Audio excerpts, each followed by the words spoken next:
एक दिन एक आदमी भागता हुआ शमशान में आया। वो बहुत डरा हुआ था। वो भाग भाग कर थक चुका था, क्योंकि उसके हाथ में एक बड़ा सा थैला था जिसे उसने एक घर से चुराया था। उसे चोरी करके भागते भागते शमशान में छिपने के लिए आना पड़ा था। वो शमशान में आकर एक दीवार के पीछे छिप गया। अचानक उसे बहुत सारे लोगों के चिल्लाने की और दौड़ते हुए आने की आवाज सुनाई दी। ये वही लोग थे जिनके घरों से इस चोर ने वो सामान चुराया था। उन लोगों की दौड़ने की आवाज उस दीवार के पास आकर शांत हो गई और चोर डर गया। अचानक वो चोर गायब कैसे हो गया? मुझे लगता है वो इस शमशान में छिपा होगा। नहीं, मुझे ऐसा नहीं लगता। कोई पागल ही होगा जो इतनी रात को इस शमशान में छिपने आएगा। तो अब क्या करें, वापस चलें? नहीं, यही शमशान के आसपास कहीं छिपा होगा। तुम दोनों उस तरफ देखो और हम इस तरफ देखते हैं। इतना कहकर वो आदमी वहां से चले गए। उनके पैरों की आवाज दूर जाती हुई सुनाई देने लगी। चोर अब भी डरा हुआ था। ये लोग यहीं पास में ही मुझे ढूंढ रहे हैं। थोड़ी देर के लिए मुझे बाहर नहीं जाना चाहिए, वरना मैं पकड़ा जाऊंगा। एक काम करता हूँ, आज रात के लिए यहीं इसी शमशान में सो जाता हूँ। सुबह चुपचाप से निकल जाऊंगा, तब तक ये लोग भी अपने घर जा चुके होंगे। चोर शमशान में अंदर चला गया। वो पहले से ही बहुत डरा हुआ था, पर अब उस माहौल ने उसे और डरा दिया था। उस रात चांद की रोशनी बहुत कम थी, इसलिए वो चोर अंधेरे में बड़े ही आराम से संभल कर चल रहा था। इतने में उसे एक अच्छी जगह सोने के लिए दिखी। वो खुश होकर उस जगह की तरफ भागने लगा। वो अंधेरे में भाग ही रहा था कि तभी उसका पैर किसी मोटी चीज पर पड़ा और वो लड़खड़ा कर नीचे गिर गया। उसे थोड़ी सी चोट आई। गिरने के बाद उसने उस चीज की तरफ देखा तो बस देखता ही रह गया, क्योंकि वहां एक लाश पड़ी हुई थी और वो चोर उसके ऊपर पैर देकर दूसरी तरफ गिर गया था। वो चोर इसलिए भी बहुत डर गया था क्योंकि वो लाश किसी मांत्रिक की लग रही थी। ये मैंने क्या कर दिया? लाश के ऊपर पैर रख दिया। अब मेरे साथ क्या होगा? मुझे माफ कर दो। चोर डर के मारे रोने लगा। कुछ देर बाद रोते रोते वहीं सो गया। आधी रात हो गई। सारा माहौल शांत हो गया था। अचानक उस मांत्रिक और उस चोर दोनों के शरीर हिलने लगे। चोर गहरी नींद में था। इतने में उन दोनों के शरीर जमीन में अपने आप अंदर जाने लगे, जैसे कोई उन्हें अंदर से खींच रहा हो। दोनों के शरीर अंदर जाने के बाद सारा माहौल फिर से शांत हो गया। कुछ दिन बाद उस शमशान में एक आदमी काम करने आया। वो आई हुई लाशों को ठीक से दफनाने का काम करने लगा। एक रात उसने एक औरत की लाश को दफनाया और अपने घर चला गया। अगली सुबह जब वो शमशान में आया तो वो डर गया, क्योंकि वो औरत की लाश गड्ढे से बाहर आ चुकी थी। ये कैसे हो सकता है? मैंने तो इस लाश को कल रात को ही दफन किया था, फिर ये बाहर कैसे आ गई? कल मैं कहीं जल्दी में इसे दफनाना तो नहीं भूल गया? नहीं, ऐसा नहीं हो सकता। इतनी बड़ी बात मैं नहीं भूल सकता। अचानक उसकी नजर उस औरत के कपड़ों पर गई। उसने देखा कि उसके कपड़ों पर जगह जगह पैरों के निशान हैं। ये तो बड़ी अजीब बात है। इन निशानों को देखकर ऐसा लगता है जैसे इस लाश पर किसी ने पैर रखा हो। पर ऐसा बुरा काम कौन कर सकता है? कैसे कैसे लोग रहते हैं, कितने बुरे विचारों के लोग हैं यहाँ। उस आदमी ने उन पैरों का दाग साफ कर दिया। उन पैरों का दाग साफ करके फिर से उस औरत की बॉडी को दफना दिया। उस रात को 2 लोगों की मृत्यु हो गई थी, इसलिए उनकी लाशें भी उसी शमशान में दफनाने के लिए लाई गई थी। उस आदमी ने एक एक करके दोनों लाशों को दफना दिया। रात बहुत हो चुकी थी, इसलिए वो अपने घर सोने के लिए चला गया। अगली सुबह जब वो शमशान में आया तो सामने का नजारा देखकर हैरान रह गया। उसे इस बात का जरा भी अंदाजा नहीं था किसी ने फिर से वो बुरा काम किया था। जिन लाशों को उस आदमी ने कल रात दफनाया था वो लाशें आज फिर से अपनी कब्र से बाहर आई हुई थी और उन पर वही पैरों के निशान थे। उस आदमी ने उन दोनों लाशों को फिर से दफन कर दिया। अगले 2 दिनों तक कोई भी लाश नहीं आई। वो आदमी भी रोज सुबह जाता और आराम से बैठा रहता। अच्छा हुआ लाशों का बाहर आना बंद हो गया, वरना मैं तो परेशान हो गया था लाशों को 2-2 बार दफना कर। उसी रात एक आदमी की लाश वहां दफन करने के लिए लाई गई। उस आदमी ने विधिवत उस लाश को दफनाया। लाश को दफन करके वो घर जाने ही वाला था, तभी उसे एक ख्याल आया। पिछले 2 दिनों में कोई भी लाश बाहर नहीं निकली, क्योंकि उन 2 लाशों के बाद कोई भी नई लाश नहीं आई थी। आज एक लाश आई है, हो ना हो आज वो बदमाश जो कोई भी है वो इस लाश को बाहर निकालने के लिए जरूर आएगा, क्योंकि मुझे लगता है कि वो एक बार निकली हुई लाश को दोबारा नहीं निकालता। मुझे आज उस बदमाश को रंगे हाथों पकड़ना ही होगा। एक काम करता हूँ, आज रात यहीं छिप कर देखता हूँ कि कौन आता है। जैसे ही वो आएगा उसे झट से पकड़ लूंगा। वो आदमी वहीं एक बड़े से पत्थर के पीछे छिप गया और आसपास नजर रखने लगा।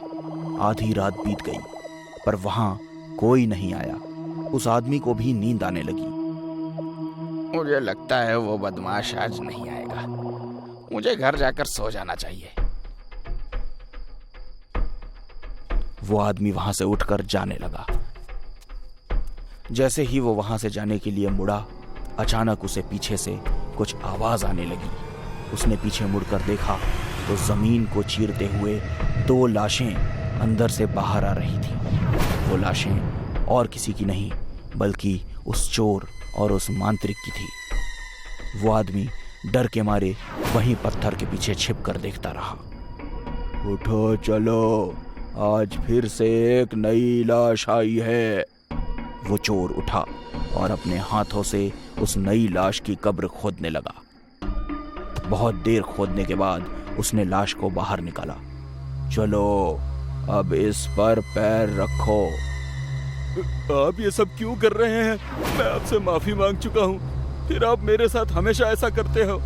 ये तुम्हारी सजा है। तुमने मेरी लाश के ऊपर पैर रखकर मेरा अपमान किया था, इसलिए जब तक मुझे मुक्ति नहीं मिलती तुम ये सब करते रहोगे, क्योंकि मुझे जब तक मुक्ति नहीं मिलेगी तब तक तुम्हें भी नहीं मिलेगी।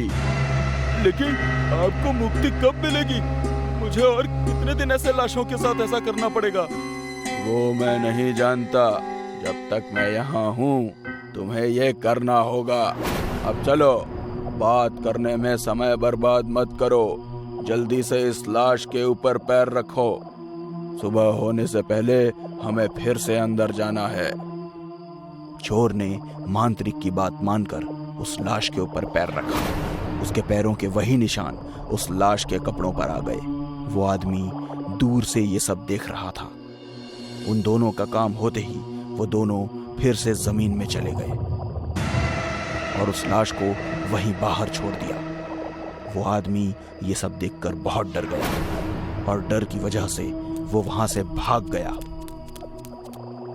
धीरे धीरे सबको इस रात के बारे में पता चल गया। लोगों ने वहां लाशों को दफनाना छोड़ दिया। इसकी वजह से मांत्रिक और उस चोर की आत्मा वहीं उस शमशान में भटकती रही।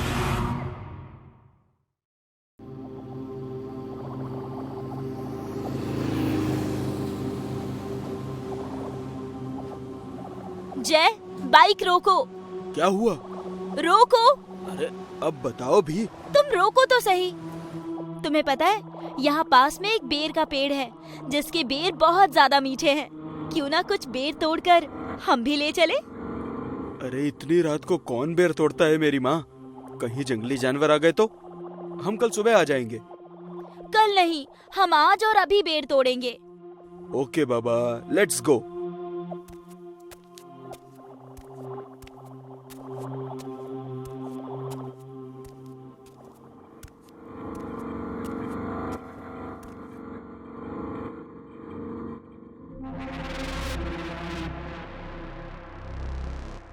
बेर तो वाकई में बहुत मीठे हैं। आ, क्या हुआ? कांटा चुभ गया। दिखाओ मुझे।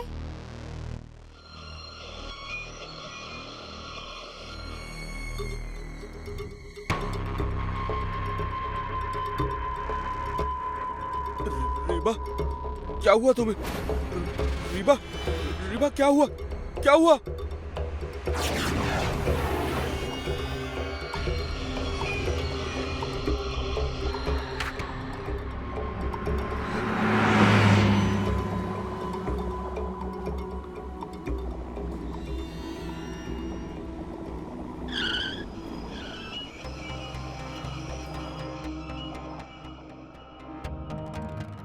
बचाओ! बचाओ! भूत! भूत! बचाओ! बचाओ! बचाओ!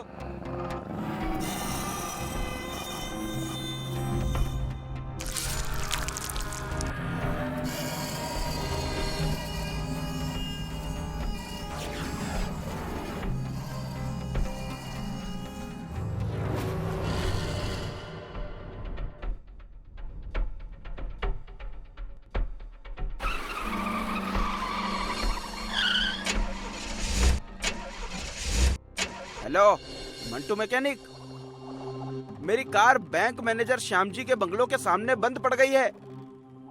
हाँ ठीक है, ठीक है, मैं लोकेशन भेज रहा हूँ।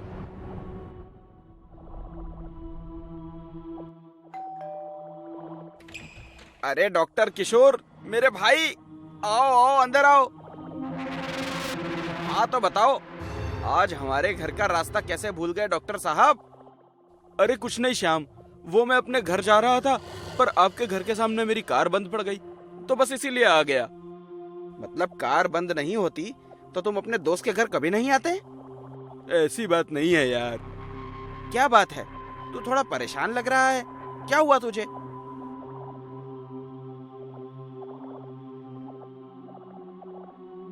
नमस्ते डॉक्टर किशोर। क्या अंजलि भाभी, आप भी? डॉक्टर मैं दूसरों के लिए हूँ, अपनों के लिए तो मैं सिर्फ और सिर्फ किशोर हूँ। सो प्लीज आप लोग मुझे किशोर ही बोला कीजिए। अरे भाई, अब हम डॉक्टर को डॉक्टर नहीं बोलेंगे तो क्या कंपाउंडर बोलेंगे? क्यों अंजलि? बिल्कुल सही कहा आपने। ओके बाबा ओके, आप लोग जीते मैं हारा, आप लोगों को जो बोलना है बोलिए।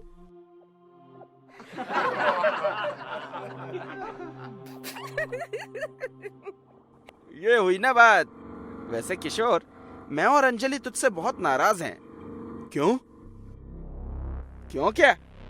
तू हमसे मिलने कभी आता ही नहीं है, बस फोन पर कहता रहता है आज आ रहा हूँ, कल आ रहा हूँ, बस यही बात।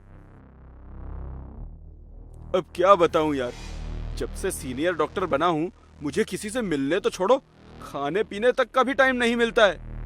ऊपर से ऑपरेशन के केसेस इतने आते हैं कि पूछो ही मत। पापा, मम्मी,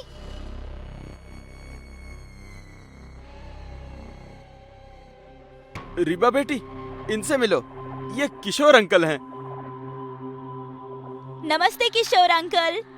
नमस्ते। रीबा बेटा, तुम तो कल आने वाली थी, तो आज अचानक कैसे? मम्मी, वो क्या है ना कि मैं आप लोगों को सरप्राइज देना चाहती थी, इसलिए छोटा सा झूठ बोला कि कल आऊंगी, जबकि मैं आज ही आने वाली थी।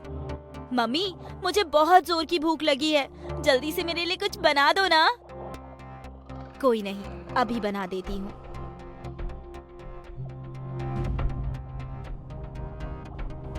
श्याम, ये लड़की कौन है? तुम्हारी बेटी को तो बचपन में ही तुम और अंजलि ने मिलकर मार दिया था ना? नहीं यार, हमारी हिम्मत नहीं हुई एक छोटी सी बच्ची को मारने की। श्याम, तुम लोगों ने इसे ना मारकर बहुत बड़ी गलती कर दी है। लेकिन यार किसी को मारना भी तो गलत है। हाँ, पर शैतान को मारना गलत नहीं होता है। यार रीबा मेरी और अंजलि की बेटी है, हमारा खून है, और माँ बाप अपनी ही बेटी को कैसे मार सकते हैं? ये मत भूलो, वो किसी की बेटी होने से पहले एक शैतान बिल्ली है। भूल गए? इसके पैदा होने पर तुम्हारे घर के आसपास दिन रात बिल्लियां ही मंडराती थी, रोती थी। तब मैंने ही बताया था कि ये बिल्लियों की 9 जिंदगियां होती हैं, लेकिन अगर कोई भी बिल्ली अपने पहले की 8 जिंदगी पूरी तरह से जी लेती है और इस दौरान वो किसी बीमारी या एक्सीडेंट से नहीं मरती है, तो उसे अपनी आखिरी यानी एक 9वीं जिंदगी एक इंसान के तौर पर गुजारनी पड़ती है। और अगर उसके मुंह पर इंसानी खून लग जाता है तो वो भूत बिल्ली बनकर लोगों का शिकार करती है।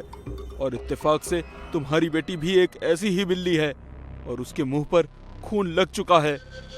मतलब तूने कल पूछा था ना कि परेशान क्यों है, तो सुन, ये है तेरी बेटी का सच। जब इतने अंधेरे में तूने उसका चेहरा ही नहीं देखा तो इतना यकीन के साथ कैसे कह सकता है कि वो रीवा ही थी? चेहरा नहीं देखा, लेकिन उसके पहने हुए कपड़े देखे हैं मैंने, और वो उसी तरह के कपड़े पहने थे जैसे रीवा ने पहने हुए हैं। मैं नहीं मानता तुम्हारी बात, मेरी बेटी किसी को नहीं मार सकती। देख यार, मैं समझ सकता हूँ तुम्हारी फीलिंग्स को, लेकिन जो सच है वो सच है। हो सके तो उसे छोड़कर कहीं दूर चले जाओ। किसे छोड़कर दूर जाने की बात कर रहे हैं किशोर अंकल? किसी से भी तो नहीं बेटी। ये लीजिए आप लोगों की अदरक वाली गर्मा गर्म चाय और नाश्ता। अब मैं चलती हूँ किचन में मम्मी का हाथ बटाने। यार, तुम्हारी बेटी ने अगर हमारी बात सुन ली होगी तो अनर्थ हो जाएगा। टेंशन मत ले, उसने नहीं सुना होगा। तू चाय पी। माफ करना यार, मुझे अब जाना होगा। बचाओ बचाओ!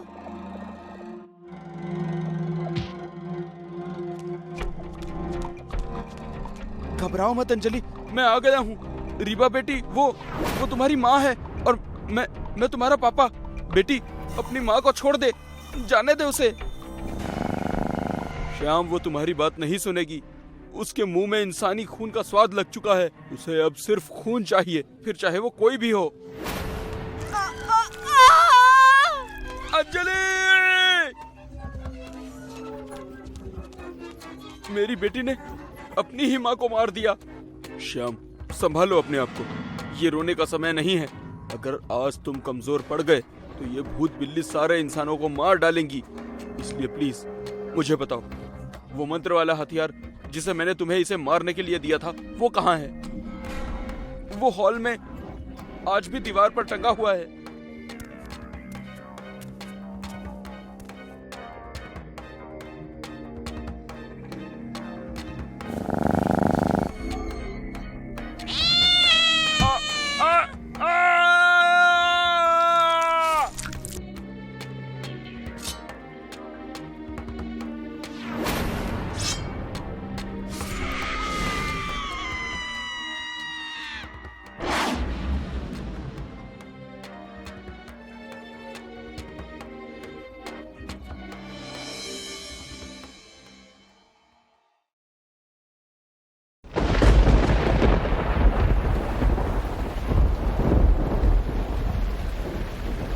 परेशान मत हो अनीता, सब ठीक हो जाएगा।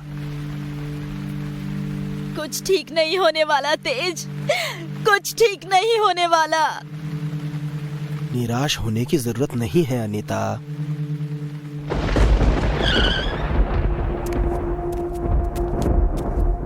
निराश ना हो तो और क्या करूं तेज?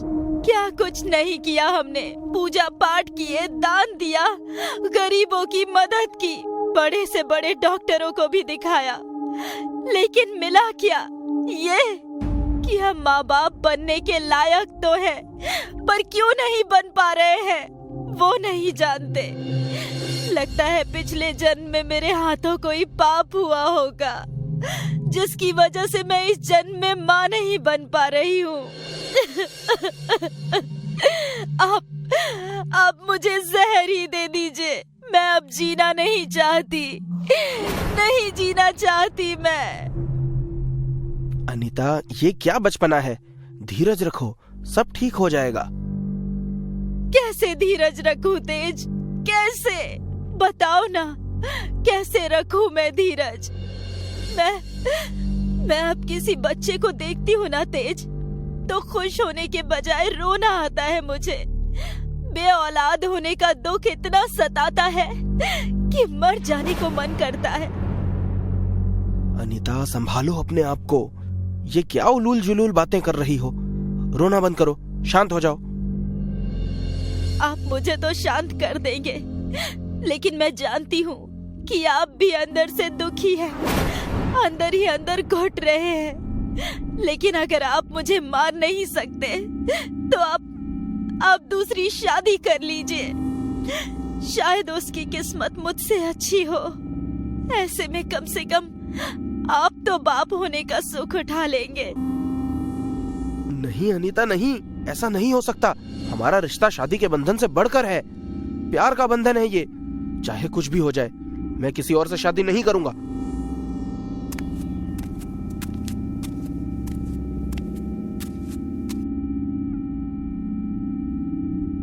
पानी पियो।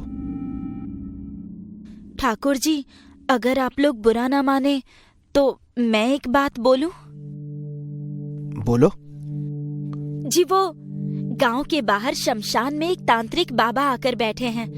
मैंने सुना है कि वो अपनी शक्ति से सबका दुख दर्द दूर कर देते हैं। मुझे पूरा विश्वास है कि उनके आशीर्वाद से आपको संतान का सुख जरूर मिलेगा। बस यही कहना था ठाकुर जी। तेरी जुबान कुछ ज्यादा ही चलने लगी है भावना। किसने हक दिया तुझे हमारी बातों के बीच में बोलने का? चल भाग यहाँ से। क्यों डांट रही हो इस बेचारी को अनीता? ये तो हमारा भला ही चाह रही है। जब इतने लोगों की मानी है तो इसकी भी एक बात मानने में कोई हर्ज नहीं है। मिल लेते हैं तांत्रिक बाबा से, हो सकता है वही कोई चमत्कार कर दे। बाबा जी रात के समय ही मिलते हैं।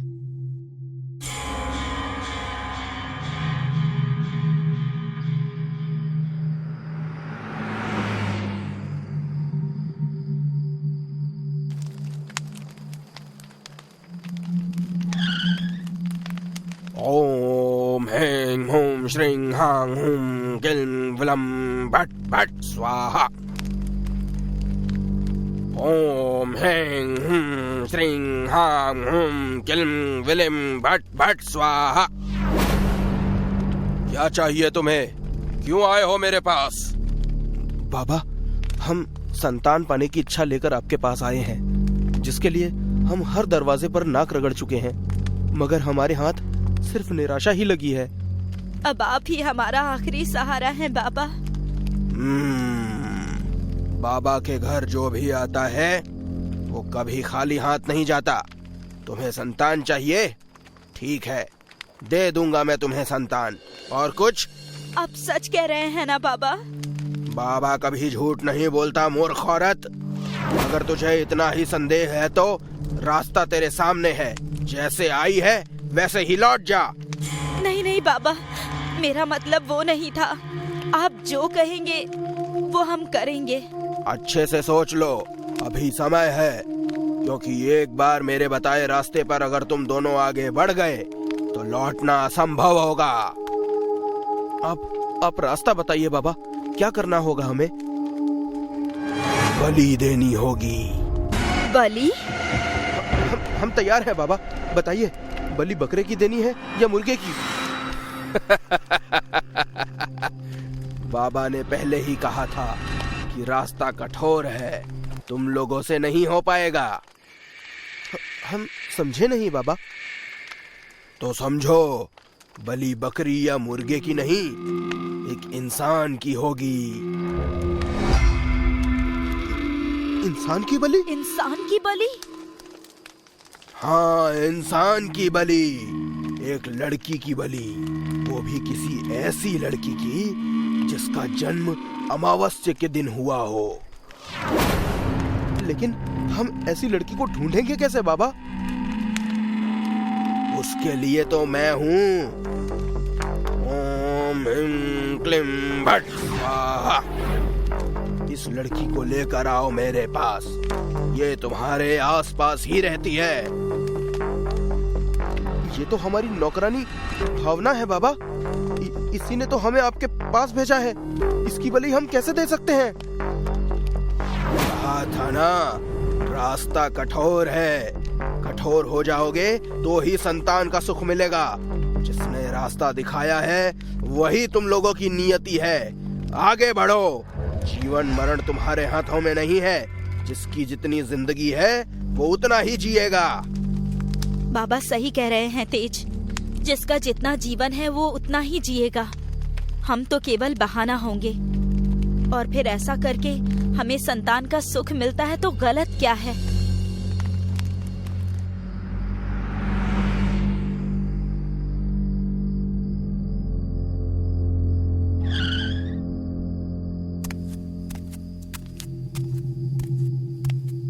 आ गए आप लोग? क्या कहा बाबा ने ठाकुर जी? उन्होंने कहा है कि हम माँ बाप बन सकते हैं। तुम्हारा बहुत बहुत धन्यवाद भावना, तुमने बहुत अच्छा किया हमें तांत्रिक बाबा के पास भेजकर। अगर लड़की हुई तो उसका नाम हम तुम्हारे नाम से मिलता जुलता ही रखेंगे, भाविका। आपकी मेहरबानी ठाकुर जी, जो आप इस गरीब को इतना मान दे रहे हैं। आप लोगों का काम हो जाए बस, मैं गांव भर में प्रसाद बांटूंगी। भावना, मैंने तुम्हारे साथ बहुत बुरा बर्ताव किया, मुझे माफ कर दो।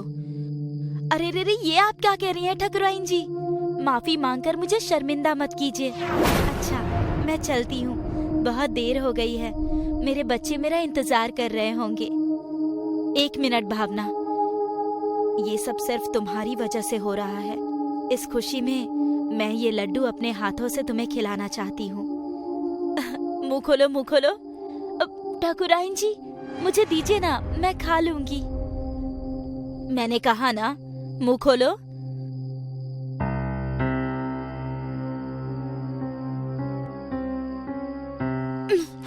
ठाकुराइन जी, मुझे चक्कर आ रहे हैं। लगता है मेरा बीपी कम हो गया है। कोई बात नहीं भावना, तुम यहाँ बैठ जाओ, थोड़ा आराम करके चली जाना।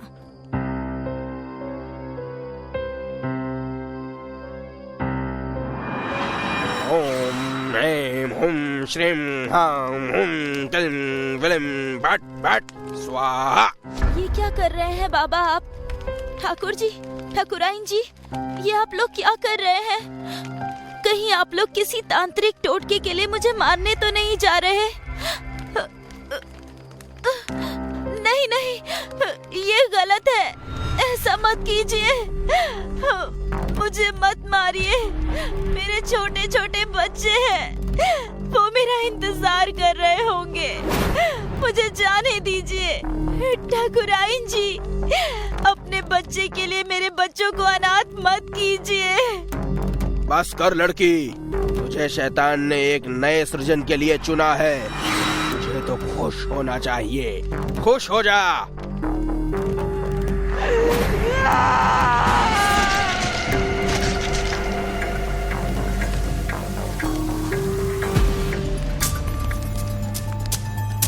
नहीं नहीं, ये नहीं हो सकता। क्या हुआ बाबा? अनर्थ हो गया, अनर्थ हो गया। अनर्थ? कैसा अनर्थ बाबा?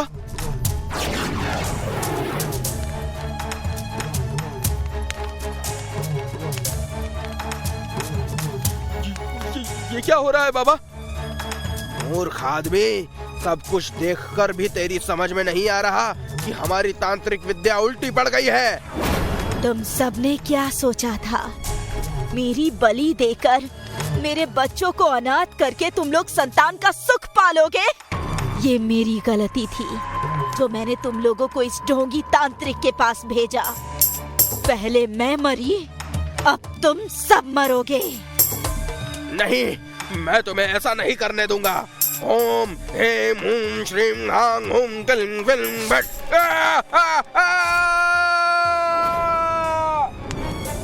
नहीं भावना, हमें माफ कर दो। हम संतान की चाहत में अंधे हो गए थे, माफ कर दो हमें। अच्छे कर्म करने वालों को भगवान मिलते हैं और बुरे कर्म करने वालों को अकाल मृत्यु।